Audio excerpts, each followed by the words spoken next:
Halo Sobat Humaniora, masih setia mendengarkan materi berikutnya, untuk mengingat bahwa materi sebelumnya terkait dengan gambaran awal tentang teori Out of Taiwan, yang merupakan salah satu teori mengenai asal-usul nenek moyang bangsa Indonesia yang menyatakan bahwa berasal dari Taiwan, atau di masa lalu juga dikenal sebagai Kepulauan Formosa.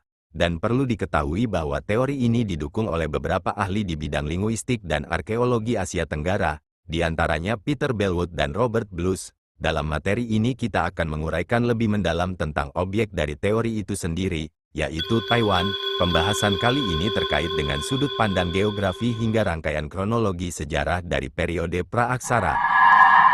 Berdasarkan ilmu geografi, Taiwan terletak di benua Asia bagian tenggara, dan termasuk dalam busur Kepulauan Asia Timur dan Tenggara Lautan Pasifik, sehingga bisa dipahami bahwa kepulauan ini dibatasi oleh laut di semua sisinya. Di sebelah utara dan timur laut, ada Laut Cina Timur, yang memisahkan Taiwan dari Kepulauan Ryukyu, Jepang. Di sebelah timur, terdapat Samudra Pasifik, dan di sebelah selatan, ada Selat Basi, yang memisahkan Taiwan dengan Filipina. Di sebelah barat, ada Selat Taiwan yang memisahkan Taiwan dari Republik Rakyat Tiongkok, disingkat RRT. Oleh sebab itu, Taiwan disebut sebagai jantung Asia. Taiwan merupakan negara kepulauan yang terdiri dari pulau utama yaitu yang dikenal dengan Pulau Formosa, atau dikenal dengan Taiwan sekarang, dan beberapa pulau kecil di sekitarnya, termasuk Kepulauan Penghu, Kepulauan Kinmen, Kepulauan Lienchiang, atau sering disebut Pulau Matsu, dan pulau kecil lainnya seperti Pulau Pratas dan Pulau Wukyu. Kepulauan Taiwan terbentuk sekitar 4-5 juta tahun yang lalu dalam suatu batas konvergen yang kompleks antara lempeng benua Eurasia dan lempeng Samudera Laut Filipina. Batasnya berlanjut ke arah selatan di busur vulkanis Luzon, sebuah rantai pulau antara Taiwan dan Pulau Filipina, termasuk Green Island atau juga dikenal dengan Pulau Ludao, dan Orchid Island dikenal pula dengan nama Pulau Lanyu. Dari bagian utara pulau, kelanjutan batas tersebut ke arah timur ditandai dengan rantai pulau vulkanik Ryukyu. Pulau ini dipisahkan dari pantai Fujian di sebelah barat oleh Selat Taiwan, yang memiliki lebar 130 km pada titik tersempit. Pulau yang paling penting di selat ini adalah Pulau Penghu berjarak 45 km dari pantai barat daya dari Taiwan dan 140 km dari Tiongkok daratan. Sebagai bagian dari landas kontinen, selat ini memiliki kedalaman tidak lebih dari 100 meter, dan telah menjadi jembatan darat selama periode glasial.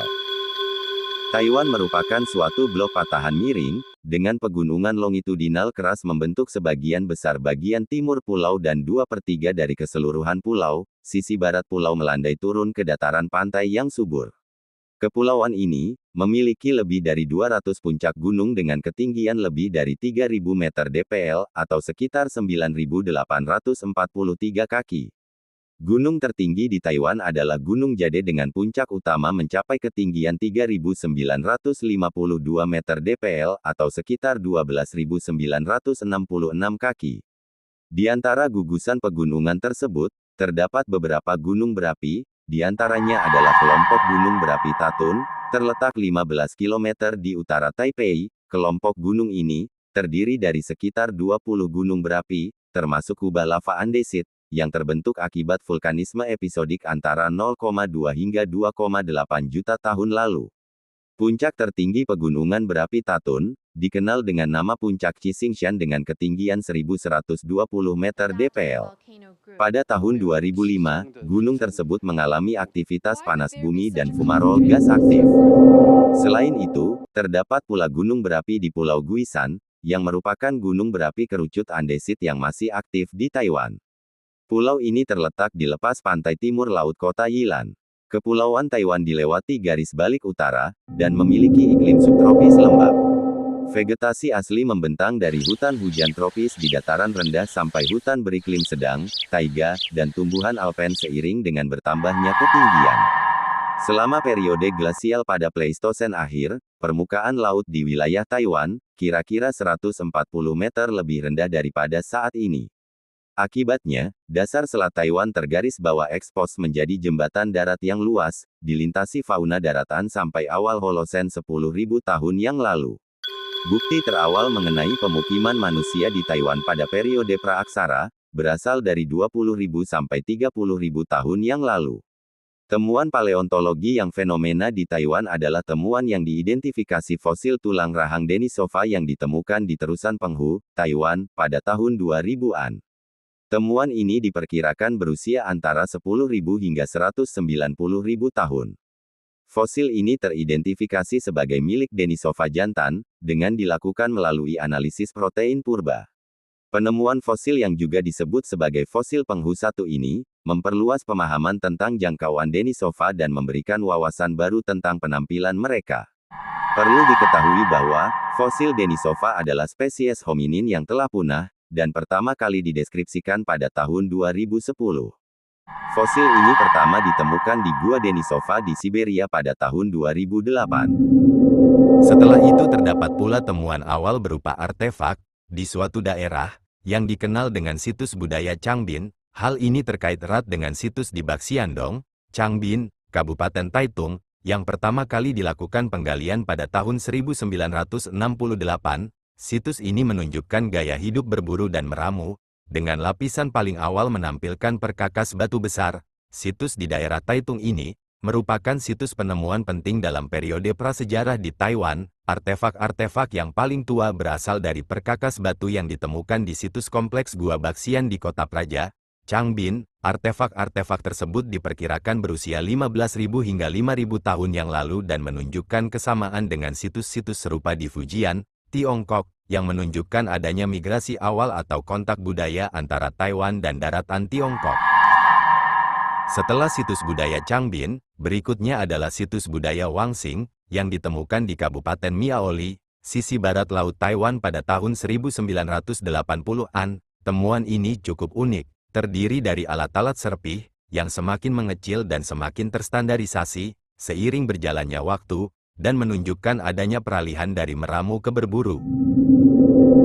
Selain itu, terdapat sebuah analisis terhadap beespora dan serbuk sari di sedimen Danau Matahari Bulan, yang terletak di kota kecil, Yuchi, Kabupaten Nantou, yang menunjukkan bahwa jejak pertanian tebang bakar telah dimulai di daerah tersebut sejak 11.000 tahun yang lalu, dan berakhir sekitar 4.200 tahun yang lalu, yang dibuktikan dari temuan sisa-sisa penanaman padi yang melimpah.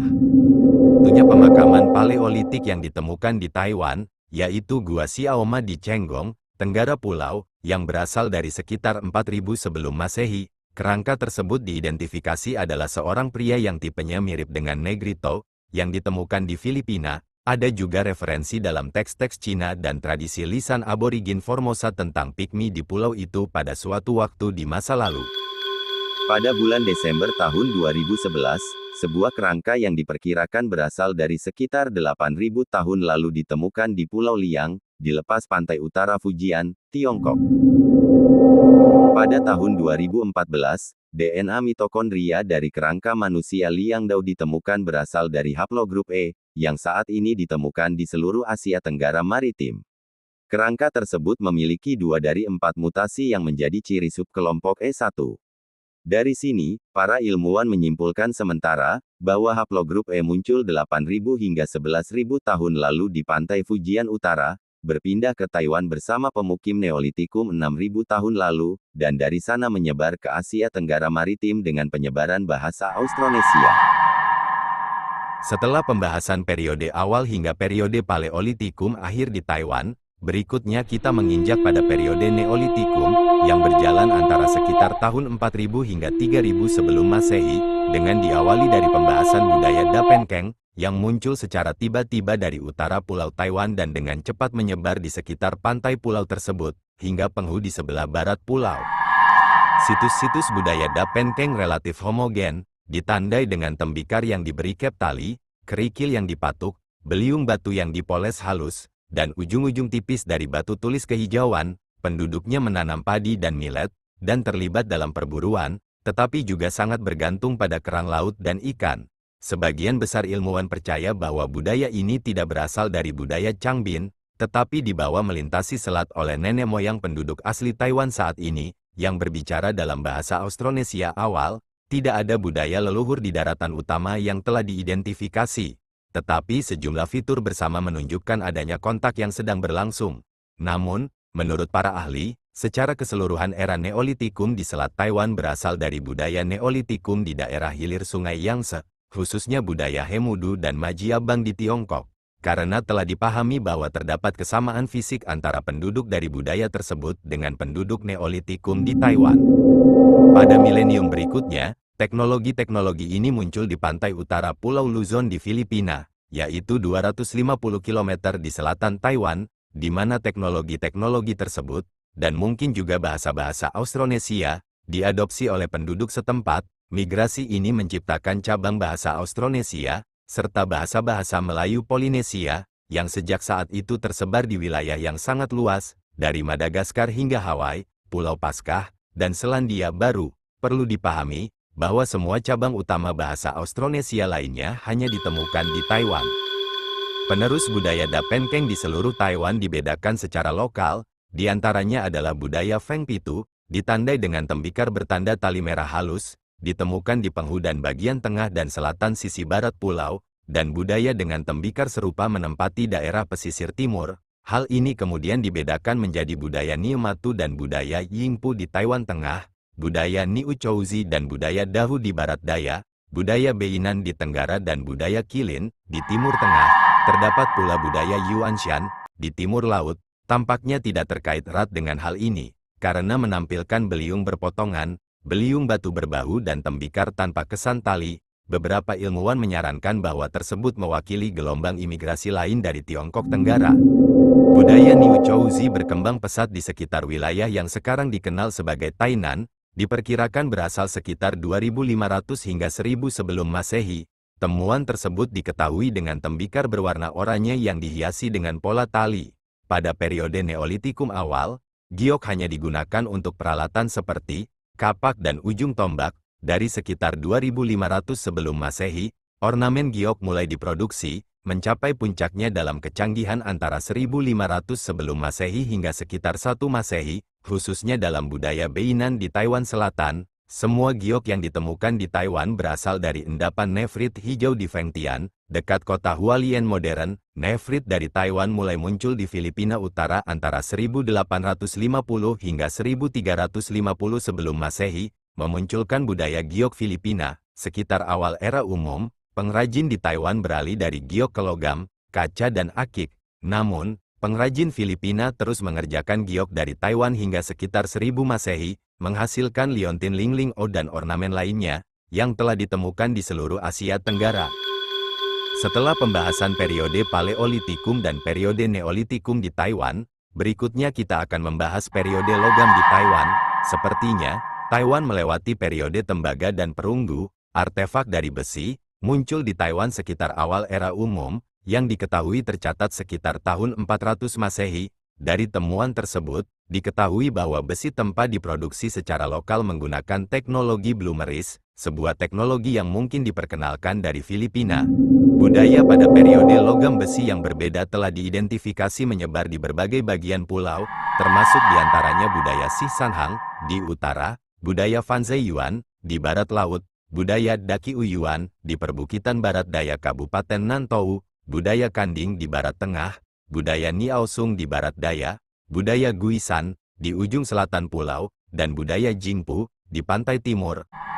Perlu diketahui bahwa temuan logam besi paling awal yang ditemukan di Pulau Taiwan atau Formosa berasal dari Tiongkok, yang diperkirakan berasal dari akhir masa periode 6 dinasti yang berlangsung antara tahun 220 hingga tahun 589 Masehi.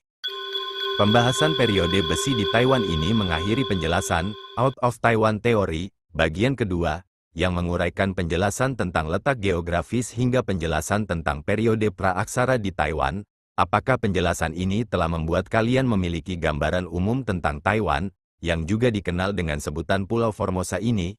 Dan juga apakah telah mulai memahami korelasi antara Taiwan yang dikaitkan sebagai salah satu sumber dalam penelusuran nenek moyang bangsa Indonesia? Di bagian berikutnya, kita akan menelusuri Taiwan dari masyarakat adatnya, yang telah tercatat dalam suatu lembaga pemerintah yang bernama The Council of Indigenous Peoples. Nah, Sobat Humaniora, sampai di sini penjelasan kali ini. Tunggu bagian berikutnya, masih di OM Bahasan Out of Taiwan Theory. Sampai jumpa.